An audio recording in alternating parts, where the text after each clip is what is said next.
বিজয়ের ৫৪ বছরে জাতির শ্রেষ্ঠ সন্তানদের প্রতি বিনম্র শ্রদ্ধা। জাতীয় স্মৃতিসৌধে শ্রদ্ধা জানালেন প্রধান উপদেষ্টা। রাষ্ট্রীয় সালাম দিবে।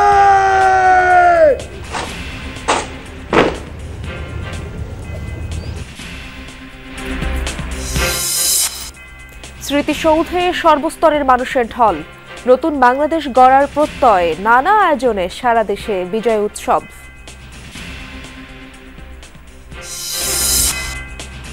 বিজয়ের প্রথম প্রহরে সোহরাওয়ার্দী উদ্যানে মোমবাতি প্রজ্বলন, অনিয়ম দুর্নীতিমুক্ত নতুন বাংলাদেশের প্রত্যাশায় আপামর জনতা।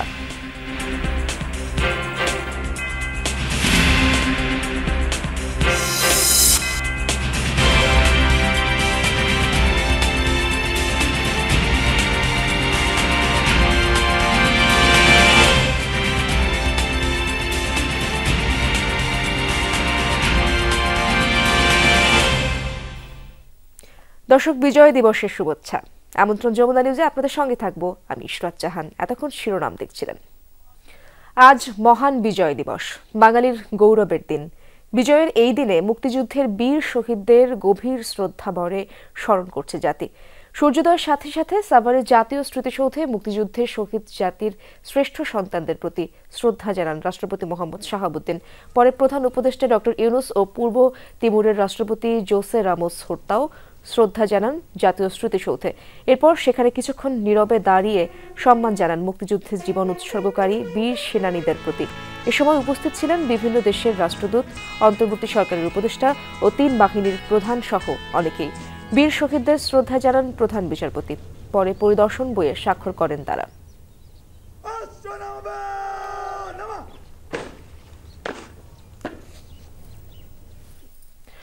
দর্শক, মহান বিজয় দিবসের নানা আনুষ্ঠানিকতার খবর জানবো আমার সহকর্মীদের কাছ থেকে। ঢাকা এবং ঢাকার বাইরে থেকে তারা যুক্ত হবেন। শুরুতেই যেতে চাই সাইফুদ্দিন রবিনের কাছে। তিনি রয়েছেন জাতীয় স্মৃতিসৌধ এলাকায়। রবিন, কোন কোন রাজনৈতিক দলের নেতারা শ্রদ্ধা নিবেদন করেছেন বা করছেন এবং কারা কারা এসেছেন আজ, তাদের বিষয়ে বিস্তারিত তথ্য আমাদেরকে জানাবেন।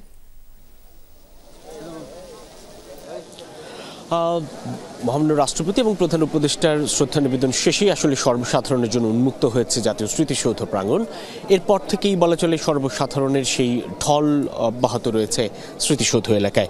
দেখতে পাচ্ছেন বিপুল সংখ্যক মানুষের সেই সারি যারা আসলে শ্রদ্ধা জানাতে আসছেন স্মৃতিসৌধের বেদিতে। এবং ইতিমধ্যেই বিভিন্ন রাজনৈতিক দল শ্রদ্ধা নিবেদন করেছে মহান মুক্তিযুদ্ধের বীর শহীদদের স্মরণে। জেএসডি আসম আব্দুর রব, তার নেতৃত্বে শ্রদ্ধা নিবেদন হয়েছে গণ অধিকার পরিষদ, ভিপি নুরুল হক নুরের নেতৃত্বে, এবং অন্যান্য রাজনৈতিক দলগুলো, ছোট ছোট রাজনৈতিক দলগুলো বিক্ষিপ্তভাবে, যেমন লেবার পার্টি, তারা শ্রদ্ধা নিবেদন করছে। এবং বড় রাজনৈতিক দলগুলোর মধ্যে বিএনপি কিংবা অন্যান্য দলগুলো তারা আসলে আর খানিকটা পর হয়তোবা জাতীয় স্মৃতিসৌধ প্রাঙ্গণে আসবেন এবং শ্রদ্ধা নিবেদন করবেন। যারা শ্রদ্ধা জানিয়েছেন ইতিমধ্যেই তাদের অভিব্যক্তিতে সেই মুক্তিযুদ্ধের চেতনাটাকে ধারণ করার এক ধরনের আহ্বান, যেন সেই 1971-এ যেই চেতনা নিয়ে আসলে মুক্তিযুদ্ধ হয়েছিল, সাম্য, মানবিক মর্যাদা এবং সামাজিক ন্যায় বিচার প্রতিষ্ঠা, যার লক্ষ্য ছিল বৈষম্যহীন সমাজ প্রতিষ্ঠা, সেটি এখনও এই সমাজে বাস্তবায়ন করা সম্ভব হয়নি, এমন কথাই বলছেন তারা। এবং সেই লক্ষ্য নিয়েই 24-এর গণ অভ্যুত্থানের সূচনা হয়েছে, এমনটি বলছেন কেউ কেউ। যেমন বৈষম্য বিরোধী ছাত্র আন্দোলনের যারা শ্রদ্ধা নিবেদন করেছেন তারা বলছিলেন যে 24-এ এসে আসলে 71-এর সেই চেতনাটুকু, বাস্তবায়নটুকু বা সফলতাটুকু অর্জন হয়েছে, এমনটি তাদের মন্তব্য। এবং এখন এই মুহূর্ত রাষ্ট্রকে সংস্কার করে এগিয়ে নিয়ে গিয়ে সেই মুক্তিযুদ্ধের চেতনাটাকে যদি বাস্তবায়ন করা যায় তাহলেই হয়তোবা সার্থক হবে 71, এমন প্রত্যয়ের কথা, এমন অভিব্যক্তির কথা প্রকাশ করেছেন। বিভিন্ন পেশাজীবী সংগঠন, বিভিন্ন শিক্ষা প্রতিষ্ঠান, বিভিন্ন ধরনের প্রতিষ্ঠান আসলে শ্রদ্ধা নিবেদন করছে মহান এই স্মৃতিসৌধে। এবং এই সকালবেলাতেই বলা চলে, শীতের সকাল, কুয়াশা ভেদ করে সূর্যরশ্মির যখন আলোকচ্ছটা আসলে স্মৃতিসৌধে এসে ঠিকরে পড়ছে, ঠিক তখন অগণিত মানুষের এই ঢল নতুন করে এক ধরনের চেতনা জাগিয়ে তোলার আহ্বান জানাচ্ছে। এবং প্রত্যেকেই শ্রদ্ধা নিবেদন শেষে সেই দৃপ্ত অঙ্গীকারটুকু পুনর্ব্যক্ত করছেন তাদের বক্তব্যে এবং বলছেন যে এই বাংলাদেশ যেন সেই শহীদের আত্মত্যাগের বিনিময়ে যে বাংলাদেশটি অর্জন করা হয়েছে সেই বাংলাদেশ যেন সত্যিকার অর্থে স্বাধীনতার সেই মূল চেতনাটুকু বাস্তবায়ন করতে পারে, সামনের দিকে এগিয়ে যেতে পারে, সেই প্রত্যয়ের কথা বলছেন প্রত্যেকে। রবিন, ধন্যবাদ আপনাকে, বিস্তারিত তথ্য আপনি জানাচ্ছিলেন সেখানকার।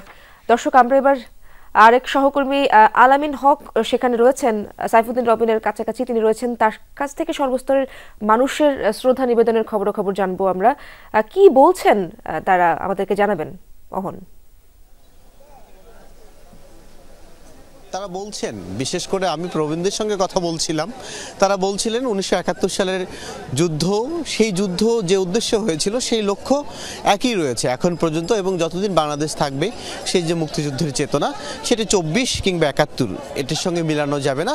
তবে হ্যাঁ, যে লক্ষ্য নিয়ে তারা যুদ্ধে নেমেছিলেন সেটি সবসময় এক থাকবে, বাংলাদেশের সেই মুক্তিযুদ্ধের চেতনার কথাই তারা বলছিলেন।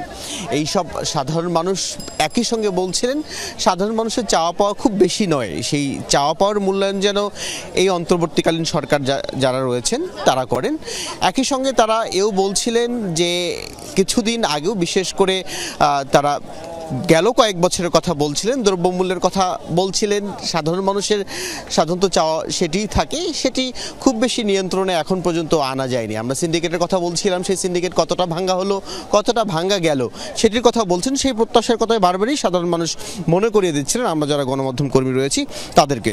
এবং আপনি জেনে থাকবেন সকাল থেকেই মানুষের যে ঢল, সেই ঢলে শিশুরাও তাদের বাবার আঙ্গুল ধরে এসেছেন শ্রদ্ধা জানানোর জন্য। 1971 সালের সেই চেতনা সেটি প্রজন্ম থেকে প্রজন্মের মধ্যে যে ছড়িয়ে দেওয়ার যে প্রচেষ্টা সেটি সবার মধ্যেই আমরা দেখেছি, এবং এখন পর্যন্ত বেশ ভিড়ভাট্টাই বলা চলে।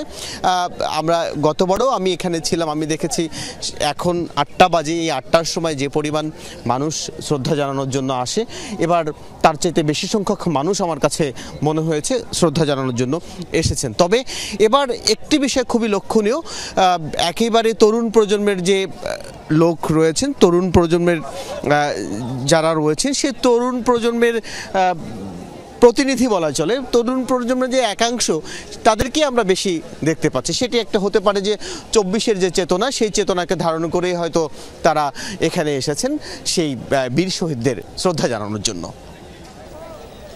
অহন, ধন্যবাদ আপনাকে। দর্শক, আমরা এবার ঢাকার বাইরের খবরাখবর জেনে নিতে চাই, চট্টগ্রামে যেতে চাই। আমার সহকর্মী শহীদুল সুমন সেখানে রয়েছেন। সুমন, জনস্রোত কেমন দেখছেন সেখানে? প্রচুর মানুষের ঢল তো অবশ্যই দেখছেন আপনি। 54তম বছরে বাংলাদেশ, কি অনুভূতি সবার কথা আপনি শুনেছেন অবশ্যই।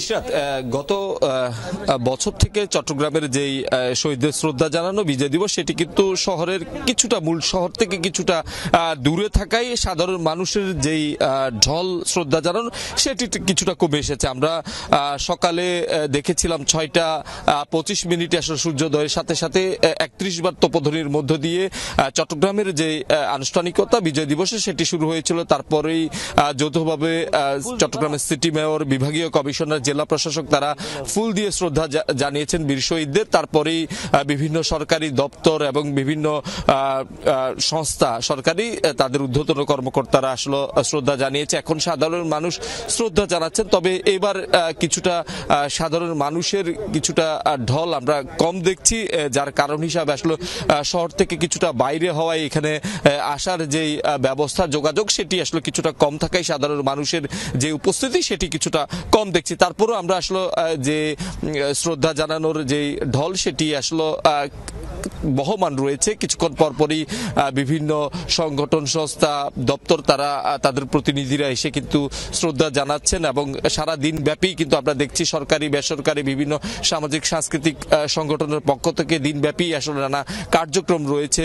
বিপ্লব উদ্যানে বিএনপির পক্ষ থেকে আসলে শ্রদ্ধা জানানো হবে। সব মিলিয়ে কিন্তু শ্রদ্ধা জানানো কিংবা যে আনুষ্ঠানিকতা সেটি কিন্তু দিনভরই আসলে চলবে। আমরা দেখেছি যারা সকালেই এসেছেন, বিভিন্ন সংস্থার ঊর্ধ্বতন কর্মকর্তারা কিংবা রাজনৈতিক দলের নেতাকর্মীরা সবাই কিন্তু আসলে একটি কথাই বলছে যে আমাদের যে অসাম্প্রদায়িক বাংলাদেশ সেটি আসলে ধরে রাখতে হবে, যে হানাহানি রয়েছে সেটি আসলে যেমন দূর করতে হবে, তেমনি কিন্তু এই যে 24-এর আন্দোলনের পর যে বৈষম্যহীন বাংলাদেশের স্বপ্ন তারা দেখছেন মানুষ, সেটি আসলে ধরে রাখতে হবে। সেই সাথে 24-এর যে আন্দোলন সেটিকে যেমন আঁকড়ে ধরতে হবে, তেমনি কিন্তু যে আমাদের 1971 সালের যে স্বাধীনতা সেটি যে বাংলাদেশ তৈরির ভিত সেটিকে আসলে ভোলা যাবে না, এমনটি সাধারণ মানুষ বলছে। সব মিলিয়ে 71-এর যে স্বাধীনতা সেটি ধারণ করার পাশাপাশি 24-কেও আসলে ধারণ করার কথা সাধারণ মানুষ বলছেন। সুমন, ধন্যবাদ আপনাকে। আপনি জানাচ্ছিলেন চট্টগ্রামের বিজয় দিবসের নানা আনুষ্ঠানিকতার খবরাখবর, তাদের অনুভূতির কথাও আপনি জানাচ্ছিলেন। আমরা এবার রাজশাহী যেতে চাই। রাজশাহীতে রয়েছেন আমার সহকর্মী তারেক মাহমুদ। তারেক, আপনি তো আমার সাথে যুক্ত আছেন, আপনি সবার কথা শুনছেন।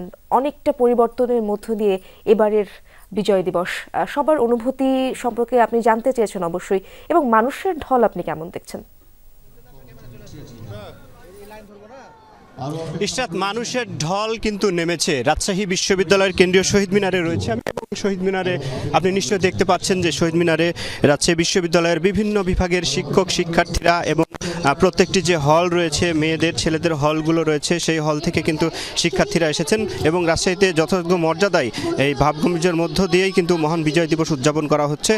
সকাল 7:20 রাজশাহী বিশ্ববিদ্যালয়ের উপাচার্য এবং সেখানকার প্রশাসনের পক্ষ থেকে কিন্তু প্রথম বীর শহীদদের কিন্তু শ্রদ্ধা জানানো হয়েছে এবং সেই সাথে সাথে দিনব্যাপী কিন্তু নানা আয়োজন রয়েছে। রাজশাহী জেলা শিল্পকলা একাডেমিতে বীর মুক্তিযোদ্ধাদের যে সংবর্ধনা সহ বিভিন্ন আয়োজন কিন্তু রয়েছে এবং এই 9 মাস রক্তক্ষয়ী মুক্তিযুদ্ধের শেষে 1971 সালের এই দিনে কিন্তু বাঙালি জাতি স্বাধীনতার যে চূড়ান্ত সংগ্রাম বিজয় অর্জন করেছিলেন এবং আজকের এই দিনটিতে যে বিজয় উল্লাসে কিন্তু আমি যতটুকু দেখতে পাচ্ছি যে রাজশাহীবাসী ভাসছে এবং রাজশাহী বিশ্ববিদ্যালয় সহ বিভিন্ন শিক্ষা প্রতিষ্ঠান রাজশাহীর 9টি উপজেলায় নানা আয়োজনের মধ্যে দিয়ে কিন্তু দিবসটি উদযাপন করা হচ্ছে।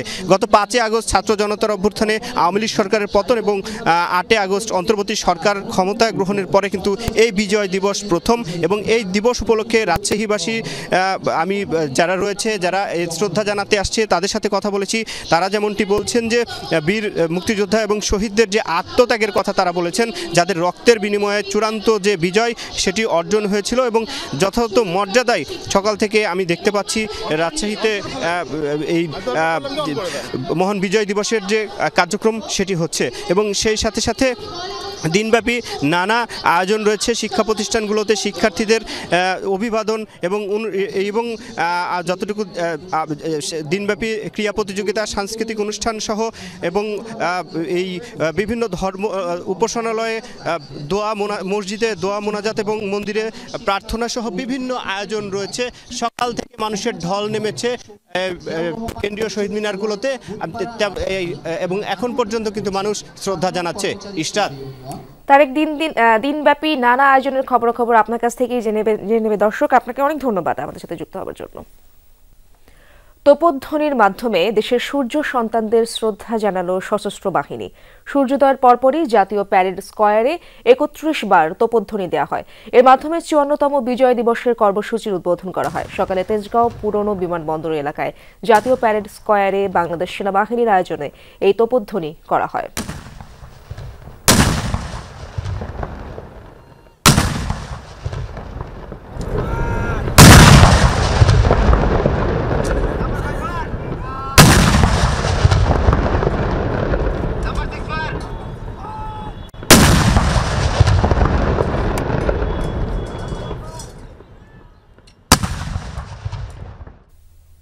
দর্শক, খুলনা এবং বরিশালের বিজয় উৎসবের খবরাখবর জানবো। প্রথমেই খুলনায় যেতে চাই, আমার সহকর্মী প্রবীর বিশ্বাস সেখানে রয়েছেন। প্রবীর, আপনি তো সকালবেলায় জানাচ্ছিলেন নিরাপত্তা ব্যবস্থার কথা, আনুষ্ঠানিকতার খবরও আমরা জানতে চাই এবং মানুষ কি বলছে যারা আসছেন এবারের বিজয় দিবস, তাদের জন্য কি বার্তা নিয়ে এলো আমরা জানতে চাই আপনার কাছ থেকে।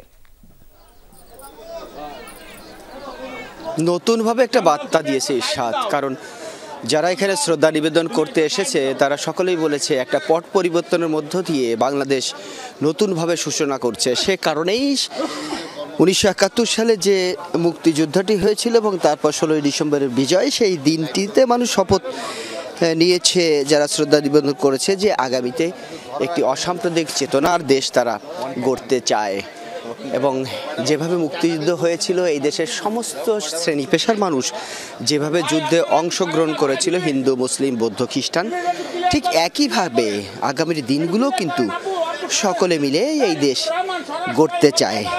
এবং সকালেই সূর্যোদয়ের সাথে সাথে শুরু হয়েছিল যে শ্রদ্ধা নিবেদন গল্লামারী স্মৃতিসৌধে, সেটি কিন্তু এখনো পর্যন্ত চলমান রয়েছে এবং সব ধরনের মানুষ কিন্তু এখানে শ্রদ্ধা নিবেদন করছে। এই মুহূর্তে এখানে শ্রদ্ধা নিবেদন করছে খুলনা বিএনপি নামের সংগঠন। এর আগে বিএনপি মহানগর এবং বিএনপি জেলা তারাও কিন্তু শ্রদ্ধা নিবেদন করেছিল। তবে প্রথমে শ্রদ্ধা নিবেদন করেছিল জাতির শ্রেষ্ঠ সন্তান বীর মুক্তিযোদ্ধা খুলনা জেলা এবং মহানগর ইউনিট। এর পরপরই বিভাগীয় প্রশাসন, DIG Khulna range, Khulna metropolitan police, Khulna জেলা প্রশাসন, খুলনা পুলিশ সুপার সহ খুলনায় যে সমস্ত সরকারি, বেসরকারি, বিভাগীয় এবং জেলার দপ্তরগুলো রয়েছে, একইভাবে রাজনৈতিক দল, সামাজিক, সাংস্কৃতিক, পেশাজীবী সংগঠন, বিভিন্ন শিক্ষা প্রতিষ্ঠান সকলেই কিন্তু এই শহীদ বেদিতে বরাবরের মতোই এবারও শ্রদ্ধা নিবেদন করেছে এবং শ্রদ্ধা নিবেদন করে তারা বলেছে আগামী দিনগুলোতে তারা একই সাথে সকলকে সাথে নিয়ে নতুনভাবে এই দেশ গঠন করতে চায় এবং তারা বলেছে এমন কোনো সরকার যেন না আসে, যে সরকার এখন রয়েছে এবং যে সরকার আগামীতে আসবে, সকলের কাছে প্রত্যাশা যে তারা যেন জনগণের মতামতকে গুরুত্ব দিয়ে যেন দেশ গঠন করে, আর যেন কেউ স্বৈরাচারীভাবে এই দেশ চালাতে না পারে, সেটিও কিন্তু সকলে প্রত্যাশা করে। সে কারণে শ্রদ্ধা নিবেদন যে সমস্ত যারা আসছে তারা কিন্তু একই কথা বলেছে, যেটি আগেই বলেছি, যে এই দেশ সুজলা সুফলা শস্য শ্যামলার দেশ, এই দেশ অর্থনৈতিকভাবে স্বয়ংসম্পূর্ণ হবে, এই দেশের সম্প্রীতির বন্ধন আরও সুদৃঢ় হবে এবং সকলে কাঁধে কাঁধ মিলে এই দেশ পুনর্গঠন করবে বলে সকলে প্রত্যাশা করে। ধন্যবাদ আপনাকে প্রবীর, আমাদেরকে সুন্দর সুন্দর কথা আপনি জানাচ্ছিলেন। আমরা এবার যেতে চাই বরিশালে। আমার সহকর্মী কাউসার হোসেন আমার সাথে যুক্ত আছেন। কাউসার, বিজয় দিবস উপলক্ষে কেমন বাংলাদেশ দেখতে চান সাধারণ মানুষ? কি শুনলেন তাদের কাছ থেকে আপনি?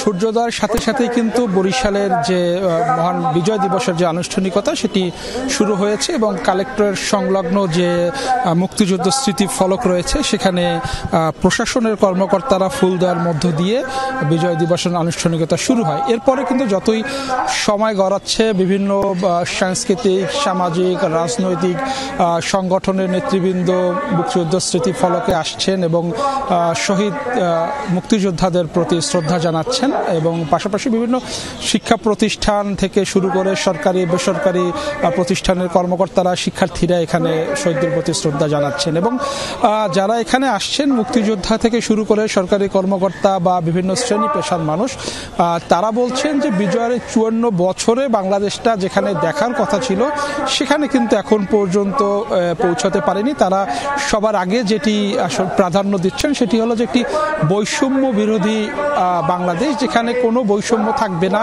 সরকারের প্রশাসন থেকে শুরু করে সকল দপ্তরে, সকল স্তরে দেশের কোনো বৈষম্য থাকবে না। সব মানুষ সমানভাবে চলবে, সকল ধর্ম মত নির্বিশেষে কোনো ধর্মীয় পরিচয় নয়, এখানে সকল একটাই পরিচয় থাকবে, তারা বাংলাদেশের মানুষ, বাঙালি, এবং সেই পরিচয় কিন্তু এখানকার মানুষ এই বাংলাদেশটাকে এগিয়ে নিতে চায়। এবং এখানে শ্রদ্ধা জ্ঞাপন শেষে কিন্তু যারা সরকারি কর্মকর্তারা রয়েছেন বা বিভিন্ন সংগঠনের নেতৃবৃন্দ রয়েছেন তারা কীর্তনখোলা নদীর তীরে যে বদ্ধভূমি ছিল সেখানে শহীদদের প্রতি শ্রদ্ধা জানিয়েছেন এবং সকাল 9টায় বরিশাল বেলস পার্কে আনুষ্ঠানিকভাবে জাতীয় পতাকা উত্তোলন করা হবে এবং সারাদিনই কিন্তু মহান বিজয় দিবস উপলক্ষে বরিশালে নানা কর্মসূচি রয়েছে এবং নানা কর্মসূচির মধ্য দিয়ে বরিশালবাসী মহান বিজয় দিবস উদযাপন করছেন।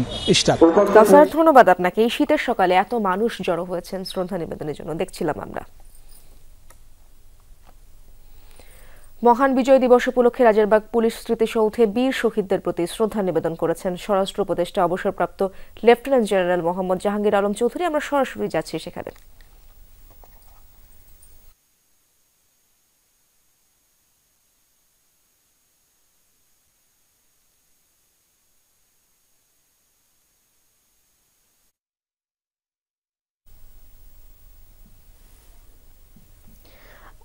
আমরা দেখতে পাচ্ছি লেফটেন্যান্ট জেনারেল মোহাম্মদ জাহাঙ্গীর আলম চৌধুরী শ্রদ্ধা নিবেদন করছেন, পুষ্পস্তবক অর্পণ করছেন।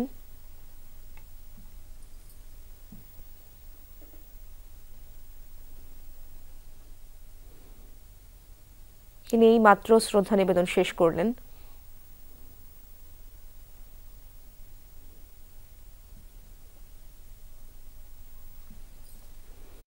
বিজয় শব্দটি উচ্চারণে কেমন একটি উপলব্ধি নাড়া দেয়।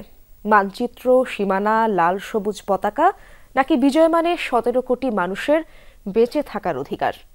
একটি দেশের বিজয়ের পূর্ণতার সংজ্ঞাটা কেমন হতে পারে?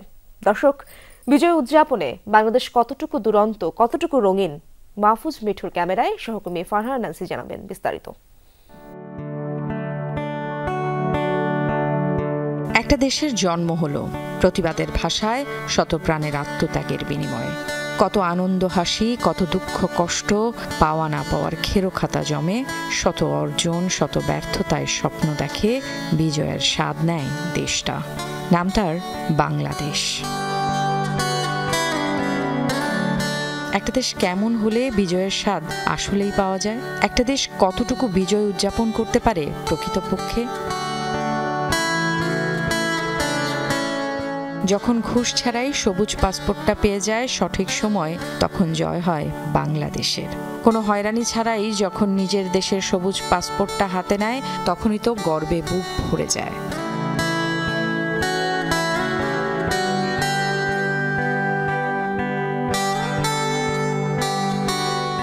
সন্তানের জন্য বিশুদ্ধ খাবারের নিশ্চয়তা নিয়ে ব্যবসায়ী ভাইটার সাথে ভরসার কথোপকথন, তবেই তো স্বাধীনতার স্বাদ।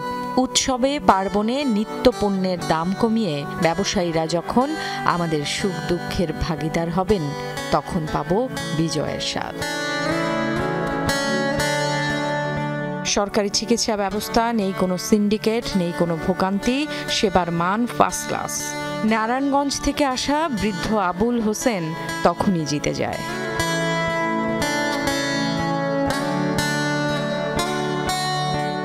ন্যায় বিচারের আশায় আদালতের বারান্দায় দিনের পর দিন অপেক্ষার অবসান হবে যেদিন, জয় হবে বাঙালির সেদিন।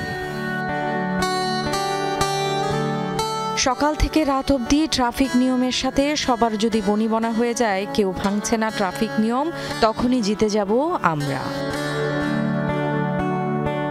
ফুটপাতে অবৈধ দখলের চিত্রটা বদলে মনের আনন্দে হেঁটে যাওয়ার ছন্দে শোনা যায় বিজয় ধ্বনি। এমন দেশটি কোথাও খুঁজে পাবে না কো তুমি, সকল দেশের রানী সেজে আমার জন্মভূমি। গানের লাইনগুলোর মতো সত্য রূপ আসলে জিতে যায় বাংলাদেশ।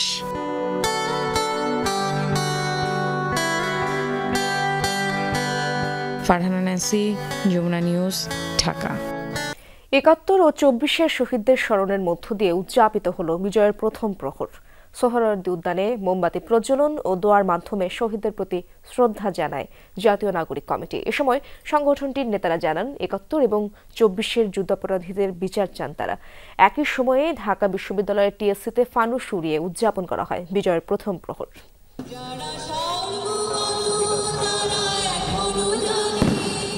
১৬ ডিসেম্বর রাত ১২টা ১ মহান বিজয় দিবসের প্রথম প্রহরে সোহরাওয়ার্দী উদ্যানে জ্বলছে শত শত মোমবাতি।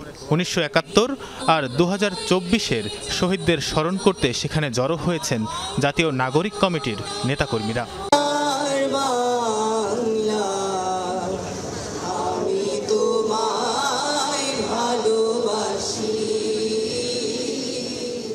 শহীদদের স্মরণ করে সমবেত কণ্ঠে গাওয়া হয় জাতীয় সঙ্গীত, পালন করা হয় ১ মিনিট নীরবতা।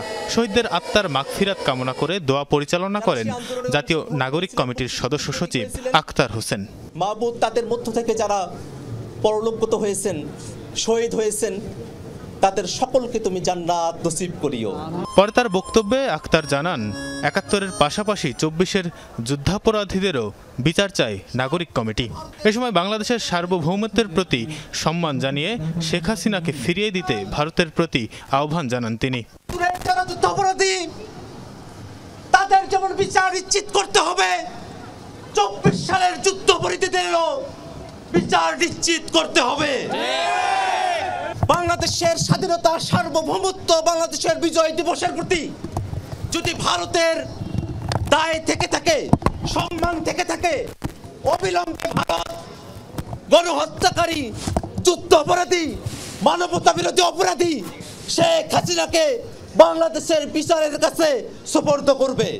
এ সময় নাগরিক কমিটির আহ্বায়ক নাসির উদ্দিন পাটোয়ারি জানান, আওয়ামী লীগ ও তার দোসরদের বিচার শেষেই নির্বাচনে যাবে তরুণ প্রজন্ম।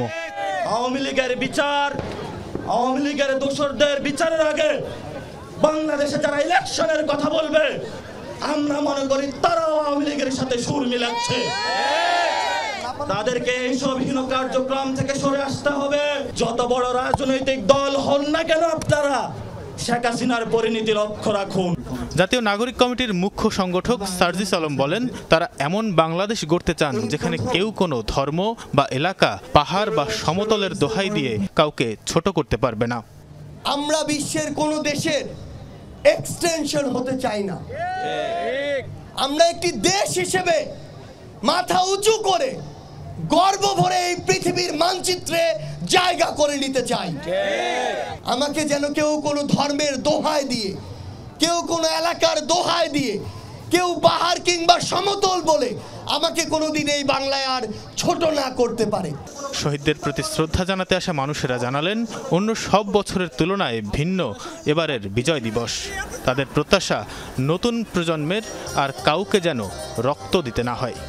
একটি প্রত্যাশা এবং সকল রাজনৈতিক দলের কাছে একটি প্রত্যাশা, আমাদের পরবর্তী প্রজন্মতে আর কাউকে যেন জীবন দিতে না হয়। বাংলাদেশটা এমন হবে যে যার মতো করে তার সবকিছু, তার ধর্ম, তার মত, তার উদযাপন, তার আচার অনুষ্ঠান যে যার মতো করে উদযাপন করতে পারবে, কেউ তাকে বাধা দিবে না। একই সময় ঢাকা বিশ্ববিদ্যালয়ের টিএসসি প্রাঙ্গণে ফানুস উড়িয়ে বিজয় দিবসের প্রথম প্রহরকে উদযাপন করে চারুকলার শিক্ষার্থীরা। বিজয়ের প্রথম প্রহরে অতীতের সব দলাদলি ভুলে নতুন এক সম্প্রীতির বাংলাদেশ গড়ার স্বপ্ন দেখছে সবাই। তানভীর সিদ্দিক টিপু, যমুনা নিউজ, ঢাকা। মারা গেলেন কালজয়ী ভারতীয় তবলা বাদক ওস্তাদ জাকির হোসেন। যুক্তরাষ্ট্রের একটি হাসপাতালে চিকিৎসাধীন অবস্থায় মৃত্যু হয় তার। কিংবদন্তি শিল্পীর বয়স হয়েছিল ৭৩ বছর। দীর্ঘদিন ধরে হৃদযন্ত্রের জটিলতায় ভুগছিলেন তিনি। শারীরিক অবস্থার অবনতি হয়। ২ সপ্তাহ আগে সান ফ্রান্সিসকোর একটি হাসপাতালে ভর্তি করা হয় তাকে। রাখা হয় নিবিড় পরিচর্যা কেন্দ্রে। রোববার রাতেই তার মৃত্যুর খবর ছড়িয়ে পড়েছিল। পরবর্তীতে তার পরিবার জানায় বেঁচে আছেন তিনি, তবে শারীরিক অবস্থা আশঙ্কাজনক। সোমবার জাকির হোসেনের মৃত্যুর খবর নিশ্চিত করেছে পরিবার। স্ত্রী অ্যান্টোনিয়া ও 2 মেয়েকে রেখে গেছেন তিনি।